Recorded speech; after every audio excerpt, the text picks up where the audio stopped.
mas mupibor pa daw siya, maminaw siya ng babae na usa ka tao nga nagpuyo lang sa usa ka payag nga nakabalo siya kung saon nga masulat iyang ngalan dito sa langit.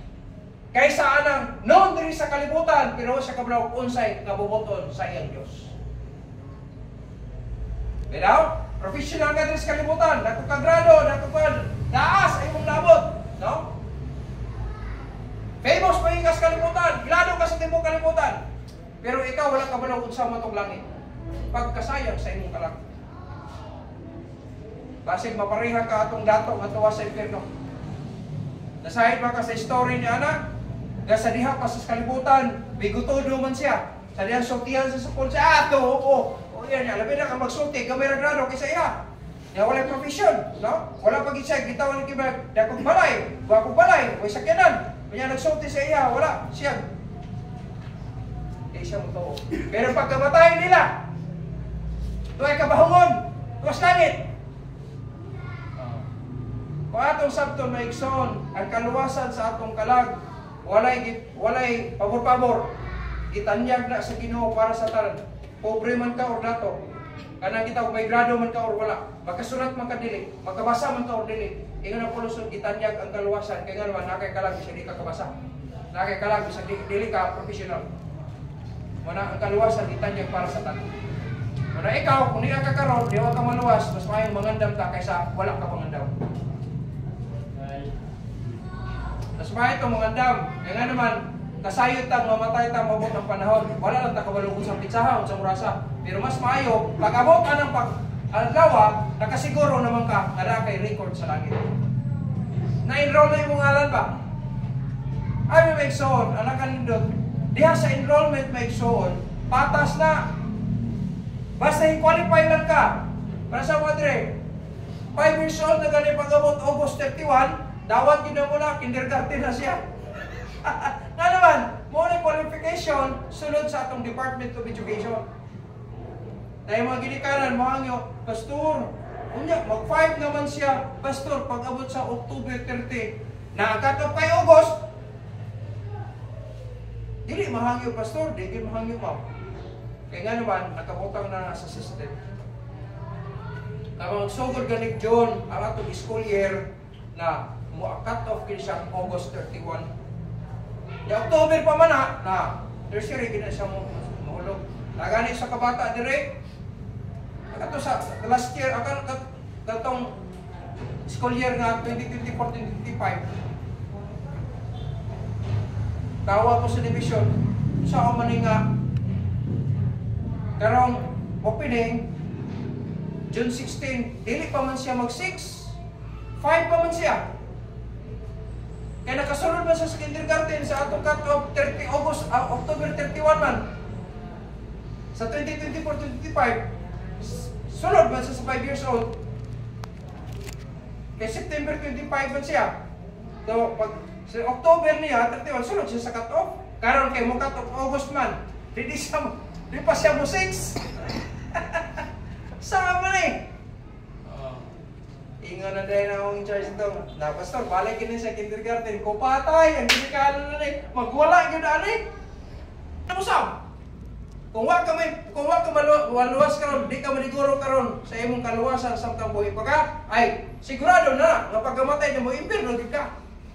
Di na naman yung Ginoo. Unsa man? Lord, karon na lang kumudawat kay nakabalo mo kung kinahulmudawat yun ko sa imo. Ay, wala gina din na judgment naman eh. Sa closing period maigsoon, dili na natin create og kanang grado. Wala na, kumana ang grado sa closing period.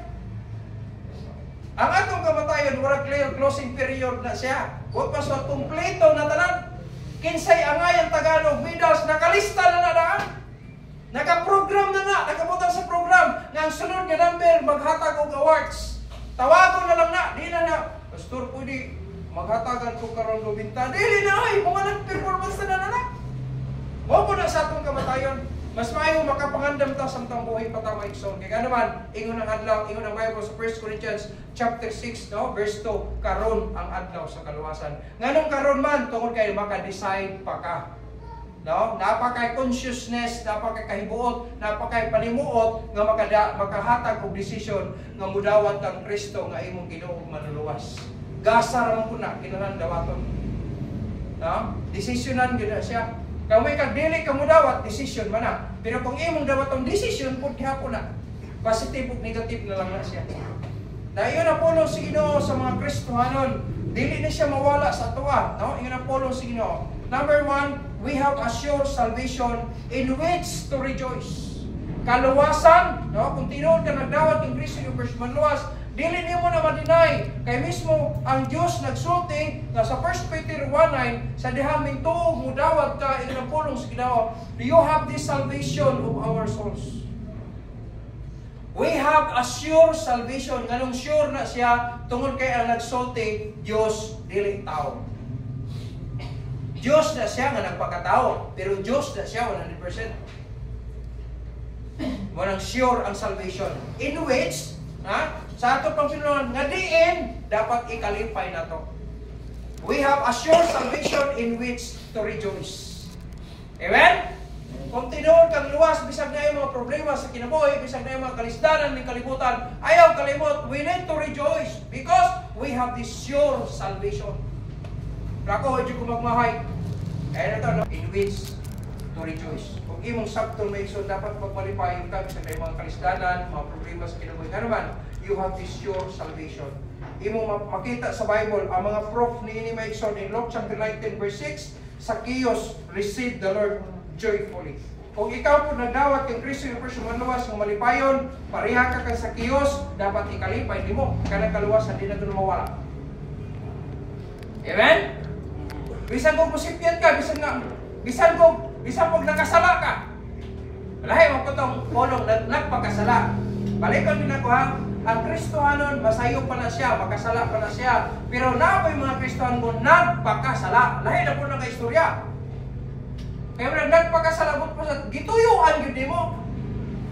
Kita, bisan sa kamping-amping, musipit yung gihapon, kinapamunta sa unod. Musipit kita. Pero na ay security nga gihatag ang Ginoo ni anak. Nga nung gihatagan kang relasyon ng iyong anak sa Diyos, aron nga dili na mawala. Sama ko sa ato kung natay mga anak, o kita mga ginikanan, anak mapunta sa atong ginikanan. Kapilang hata nakasala sa atong ginikanan, aliseta na yung mga dog. Sakto ba? Dili kita magkadinay, hawat na makasa. Kasi mamanong tas itong mga anak, pero kasi mag-guilty taktik. Yun na, niloko ko ito muna. Ano ba? Ingo na Ginoo. Nagsulti Ginoo. Buani ra ka sa imong gihimo. Badlungon ka itong una. Karon na po kay badlungon.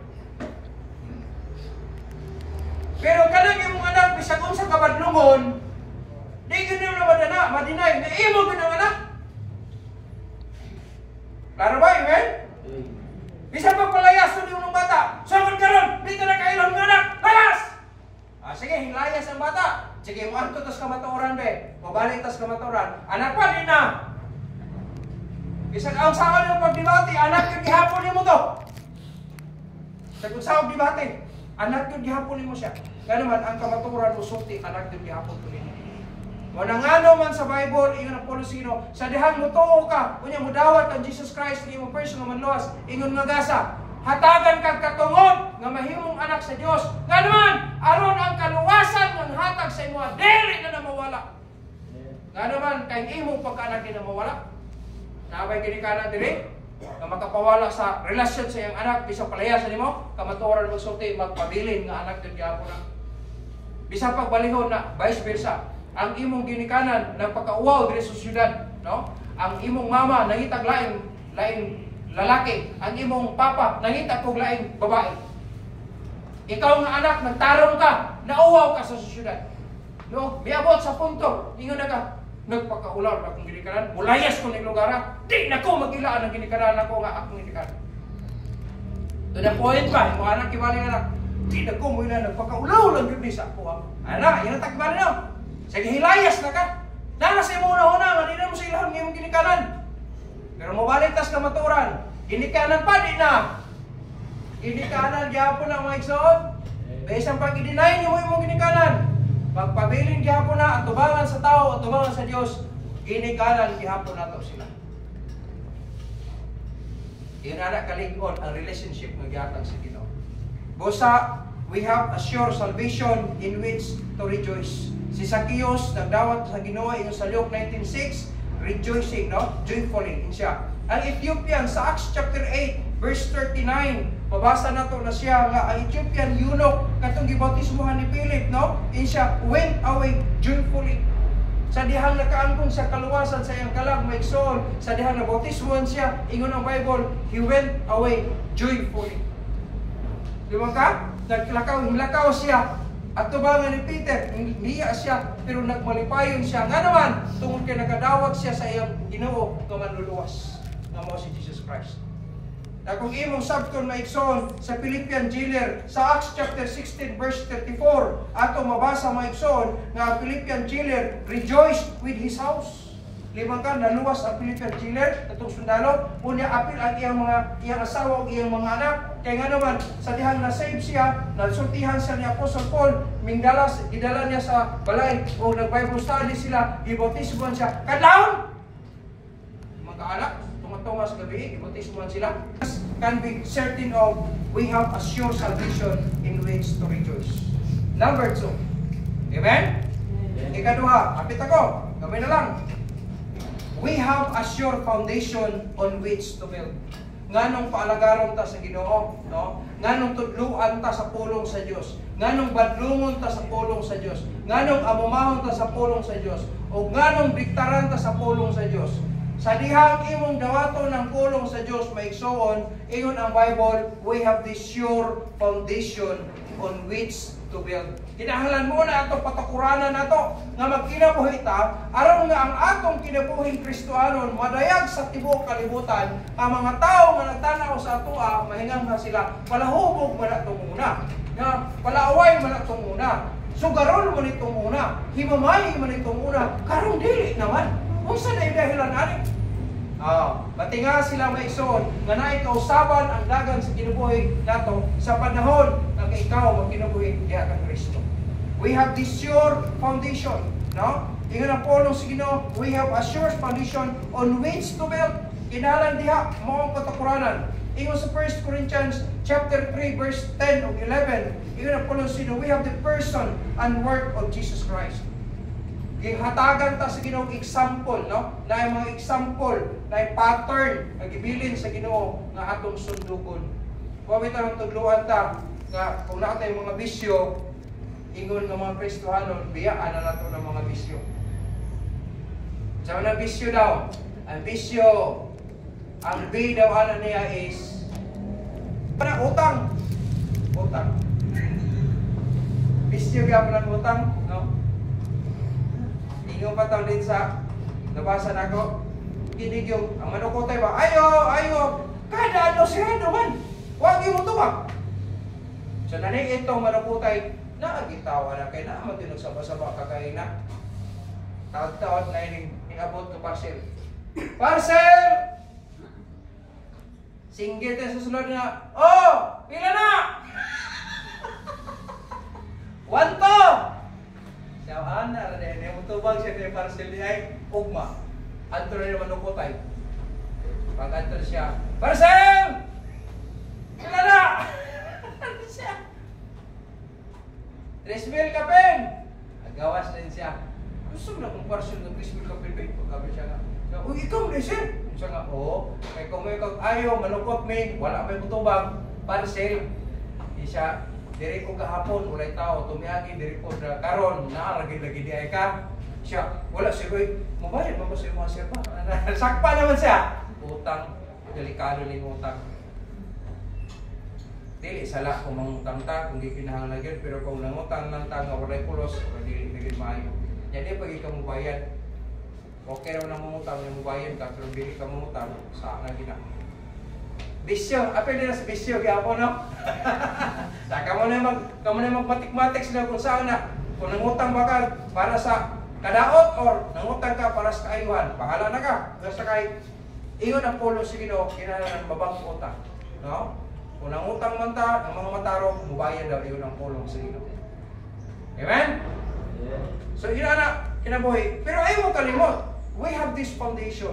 Gibutangan ta sa Ginoo patukuralan nga diin kita diha makabase sa pagkinabuhi.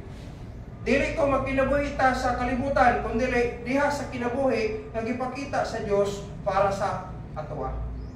Amen? Our foundation has been tested and proven. Ingon sa Matthew chapter 4 verses 1 to 11. No. Kung ang atong pagkinabuhi may ison na nasibo, no, musibo diha, lipay gud ang nagluwas sa atoa. Lipay gud ang Ginoo nagluwas sa atoa. O bitaw lang kita mga makasasala. Giluwas ta sa Ginoo. Kunya kadtong mga sala nato nga nasunod nato kang adan ug kang iba ug ang imong nahimo human ka naluwas, before ka naluwas, ipasaylo to siya kunya kalimtan in Hebrews chapter 10 verse 17.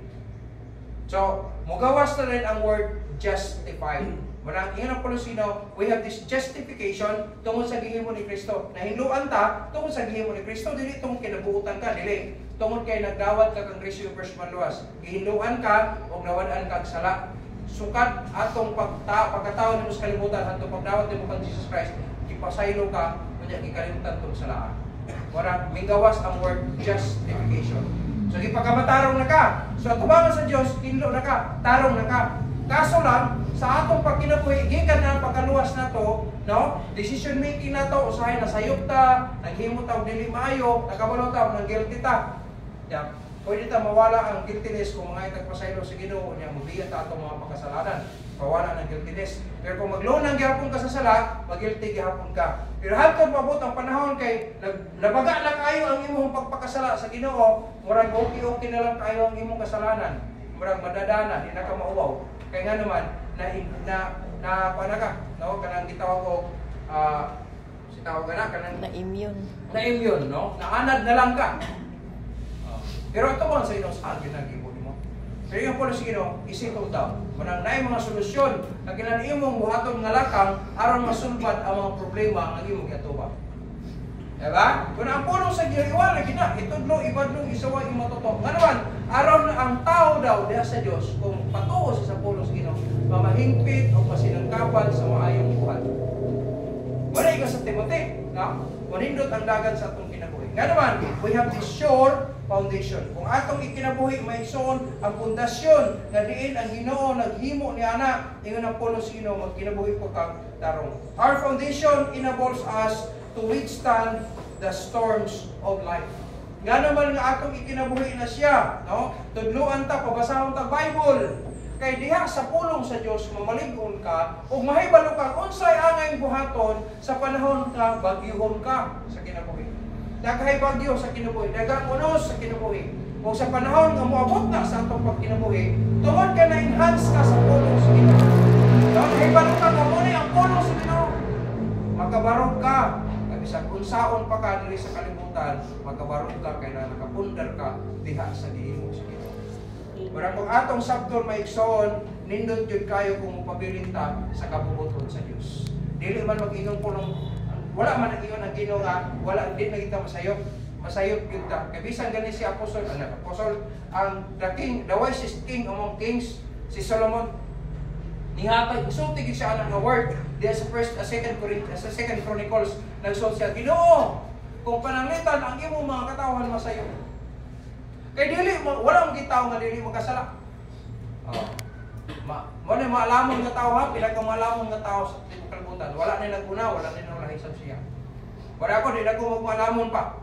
Di na ko sapak ng Solomon, di na ko mangandoy ana. Kay naging Ginoo wala ni sama niya. Pero from time to time mga ikong kalam sa Ginoo. Lord, tagay ko kalam kung saan ako pagdumala ni mga tao nimo. Kay dili ba sayo nagwali ka, dili ka magkinabuhi sa imong duwali. Sakto ba, amen? Ganahan na mo, magwalay yung pastor tayo, pero ang kinabuhi lahi sa inyong wala. Di mo maling pa yun? Di mo sa'yo na, manang magwalay, di mo sa'yo ang pagwarog sa inyong wala. Para may tabo, kaya mo kang istrikto ang mga taong wala kasabot mo sa kabuton sa Diyos. Pero kung nakasabot ka, maling pa ikaw, nga ang nagwalay, na kinabuhisap sa inyong wala. But anyway, so we have a sure foundation. Then number 3, we have a sure testimony to give. No? Kung atong ikinabuhi ang pulong sa Dios, ikinabuhi nato ang kabubuton sa Dios sa atong kinabuhi. Maigsoon mugawas gyud na ang sure testimony nga mahatag nato sa mga tao. Kay may kagkaluwasan, maka-explain ka nga naluwas ka. Kung tinuod kang luwas, makabalo ka kung saan pagsulti nga naluwas man tuod ko. Makasulti kita, ikaw naka-experience siya na. Ingod ang Bible, sa diyang mo dawat ko, makapatun ko kaluwas sa kalag. So, mo po diyang itutunin mo. Ingom na Ginoo, magkasasala ta, mawala ng kagsala kung mo dawat ko kung Jesus Christ mo person man luwas. Or ni tambal di ay. Ya, gusto ba ka mo tumarani?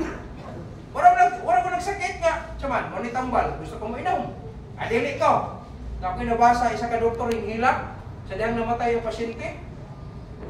Ngayon, hilak mo ng doktor to, no? Kung yung muna na, nagbayad ko ng pasyente sa iya. Abi na, ako nabasa di ay, kay sa diha nga, nagpa-examine ang anak sa iyang inahan, katong masakiton, gini siya nga, siguro hagin di pa inom na siya sa isang kuras. Kaya nga naman, kasiguro dyan ko makarecover siya gikan na ninibating niya. Di ang anak mo yung taon, grabe panikamot nga, hindi mo ginikuan mo ha, sige akong gino na. So, ayan di mo, hatagan sa anak ko tambal, kada tinguras, tinginaw mo, manay, na. Kung sa gihim mo siya, ang pasyente, wise kayo, iyang ipakita siyang anak nga, iyang anak, niya, inom tubig. Di na-expect ang anak kag inom. Di ay naras kamot. Ano ba? Niya, iyan ibutang dito, ibabaw sa ulo niya, kaya naman siya, namay ura ka ng laboratory, ibabaw. Ano dito? Ilan na matikdan, sa dihan namatay na, sa nanghinlo sila ito na, nakita niya, perting daghan ng mga tambal dito sa ibabaw sa uluhan sa iha. Pagkabalo sa doktor, ipong tanong ng tambal mo, hindi akong ipong resita sa iha. Ihilak ng doktor, kaya nga naman, wala inhilak siya tungkol kay nasayop siya sa pagresita. Inhilak siya kay wala imna ang tambal na gipainom niya sa iyong pasyente. Kaya kung iinom pa sa siyang tambal, may tinitsing pa siya namatay yung tako. Maura po na sa pulong sa Ginoo. Pag dili ka mo take sa pulong sa Ginoo, daw sama po ka atong pasyente nga wala mo inom. Bisa kung saan pagwali sa pastor, bisa kung saan pag-ampo sa imong silingan, bisa kung saan pag-ampo sa imong ginikanan or whatever, walay mahimo na. Kaya pareha na sa masakiton, dado na to dito sa pasyente, ang pasyente dito sa doktor, o niya, ang doktor mo, adisir ka na mo prescribe, mag-check up ka na sa imong pasyente. So kung ikaw concern, imong ginala sa doktor. Pero kung ang gitawag nato nga pasyente, dili siya mutabang siyang kaugalingon, wala tayo mahimo. Ngayon ang doktor. Ginawag laom. May din na yung pasyente, di ko. Noon sa mahimo sa doktor ana, o may prescribe niya na, kaya huwag siya check up. Ikaw sa kuna pa, ginawag laom ba? May din ang pasyente mo, di lagi ko. So mahimo ni mo, wala. Mora gyapon na ang pastor mag-ampo. Ang imong kauban ng mga kuan nag-ampo, pero ikaw mismo nga kumutabang sa imong kaugalingon. Kaya wala nimo gi-apply ang kabubuton sa Dios. Wala may mahimo anak. Igo na lang hinghilak.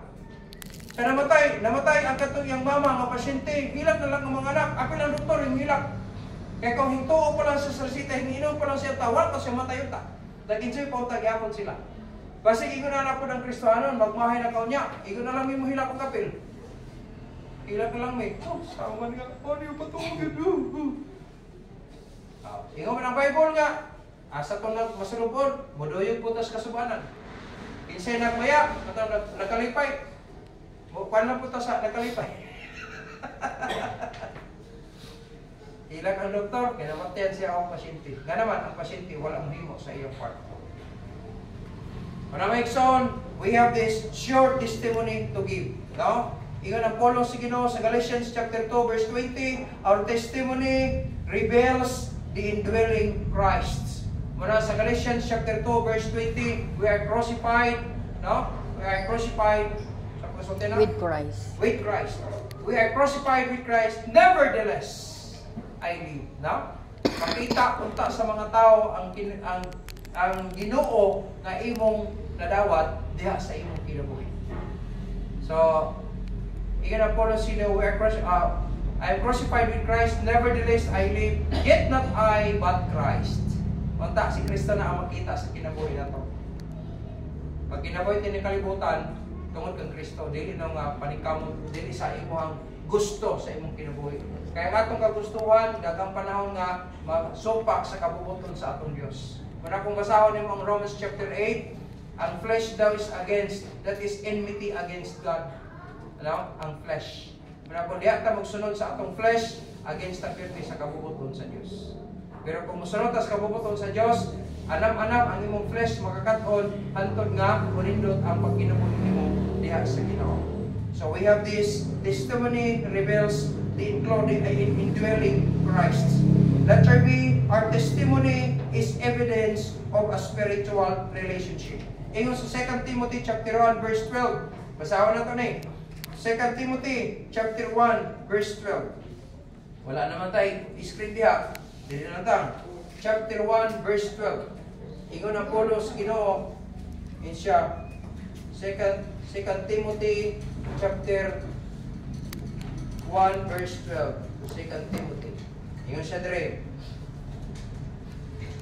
For the which cause I also suffer these things, nevertheless I am not ashamed. For I know whom I have believed, and am persuaded that He is able to keep that which I have committed unto Him against that day. Kung atong kamalandungon maigsoon ang kinabuhi, din siya, ang ato daw testimony is the evidence of a spiritual relationship.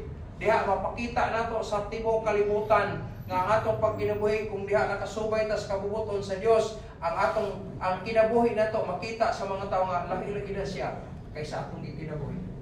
Kaya naman ang testimonyo nato maigsoon is the evidence, ebidensya na siya sa spiritual relationship. Letter C in Romans chapter 8 verse 16. Now, yun ang kung sino. Romans 1:16. Our testimony is to a life-changing gospel. Wala kung atong basahon ng Romans chapter 1 verse 16, ang mga tao dili sila ganahan sila maminaw sa pulong sa Ginoo. Pero iyon ang pulong sa Ginoo, for I am not ashamed of the gospel of Christ, for it is the power of God unto salvation to everyone that believeth, to the Jew first, and also to the Greek. Maigsoon, iyon ang pulong sa Ginoo. Ang pulong sa Ginoo sa kinabuhi dayon ang gospel ni Christ, it is a power unto salvation. Kung ang ato giniisugilon, o sa panahon nga magkinabuhi taan na maigsoon ang mga tao nga magtanaw sa atua, iyon ang pulong sa Ginoo ma-change po ang dagan sa ilang kinabuhi. Kaya iyon ang testimony is iyon ang pulong sa Ginoo. Romans 1:16, our testimony is to a life-changing gospel. Na ato ginigsugilon, kaya nga naman, gusto nimo nga ma-change ang dagan sa kinabuhi sa tao, so tihi siya sa maayong balita. Kaya sa panahon nga makaangkon siya ng maigsoon, ingon na 2 Corinthians chapter 5 verse 17, baguhon yun siya anam-anam, mabago yun ka anam-anam. Sa akong kinabuhi, di na ko mangitag lain, sa akong kaugalingon lang, o palainom lang, pirti ka palainom, tumuna. Change smoker na, pirti ka marijuana, tumuna. Sugal tumuna, handle ko ganang pagsabong sa mga panglantaw, hantod sa akong kinabuhi karon. Nagkinabuhi ko sa pulong sa Ginoo, at the same time nagwali ko sa pulong sa akong Ginoo. Kung ikaw sab, kung naluwas ka, iyon ang pulong sa Ginoo, we have this sure testimony. Our testimony is to a life-changing gospel. Kung bisan pa gani ang uban, na nga nag-observar, lahi din na sila, no? Para itong nainumduan, kung nasulti na ako na sa inyo ha, usa ka ginikanan, usa ka pamilya, sige kaaway, alos ka na andaw, kaaway-away sila away. Kanya, ilang makita ilang silingan, mga Kristohanon, magpanon, hasta ang mga bata, magdalang Bible, sipe, buntag sa'yo, lakaw sila, panong simbahan. Pagka ito, manguli. Pag humapa dito, mamarit na sab sila, kaya manimba sab sila. Nadugay, naagni pirmiro ang asawa. Isa, asa mo mga to? Siya manimba mi. Pwede mo uban. Nasiging observar niya madugay, ingin siya, nakita niya ang kinabuhi sa mga Kristohanon. Uban. Pagkabot sa simbahan, nakadungo siya sa gospel, kung nagkasabot siya, hingdawat siya kay Kristo ng first manluwas. Pagkauto, uli siya. Ingon ba na, asa kang gikan? Ang uban ko sa ilada ba? Hindot mo dito po. Kalay kayo madunggal na ito, siya nga, ang Domingo, uban ko, istingan na itong tanaw. So, imbes kayo mag-iaway sila, wala na sila mag-away. Pagka sunod Domingo, uban po ng bana, mino sa dito, o sa dahan nakadungog siya sa gospel, nakadungog ang bana, may dawat sa Ginoo na luwas. Nanguli sila, nagilong. So Unsa may nakaon nako? Sa nakaon niya, sila higit na pagibati. Ngano ka? Dawa siya kabalo diyan, trabaho na to sa Holy Spirit sa iya. Ana man siya mausap ang dagat sa kinabuhi. Pagkadumigi ko, yung nasab sila. Antod niya sa punto, yung siya nga, unsa may pamaagi nga magpuputismo na ko. Sa ginang pastor, naputismo siya. Nadugay siya nga, ta mag-away parang ta mga tala mag-away-away ta. Dahil usap na dagan, antod na naabot ang panahon nga, katong kinabuhi nila maigsoon, nakadala na sab sila mga kalag diya sa tilan sa Ginoo.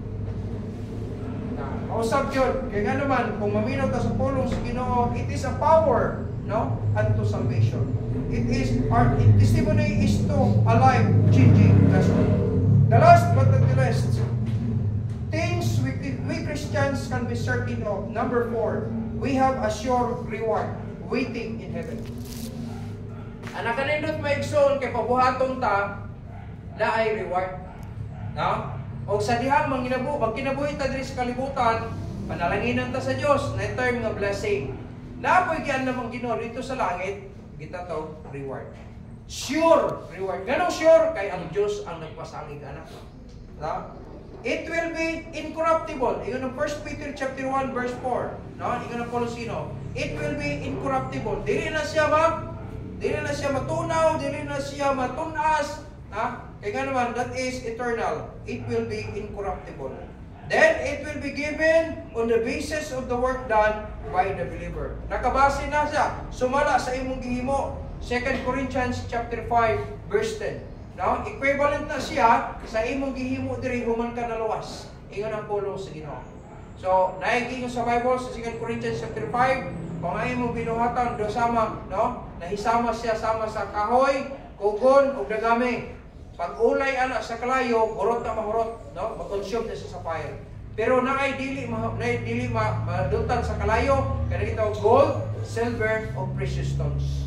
Kanang silver maigsoon, nagmatter na siya sa tanan nga mga monetary system nga pwede nito ihimong aid para sa kahimayaan sa Dios. Oh, nagtabang ka para sa kahimayaan sa Dios. Dili ko nagtabang ka aron mapakarangingnon ka sa mga tao, dili. Kanang naghimo ka nga makapalipay ka sa Dios. Hatag ka commitment, mga pledges nimo, naghatag ka sa imong tithes and offering, naghatag ka sa imong missions giving, silver na mapadulong, no? Anything nga involved sa monetary system, that is silver. And then ang imong gold, isa lang, kalag na siya.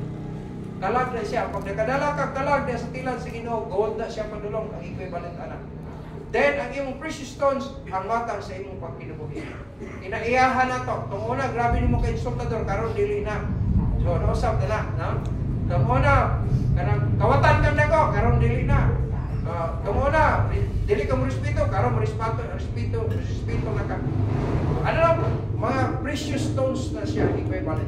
Paghulay ang tanan, maayo ug dili, kung ano pero pulos Ginoo. Ulayo na siya sa kalayo. Ang equivalent ng kahoy, dagami ug kogon. Dire gold, silver, and precious stones.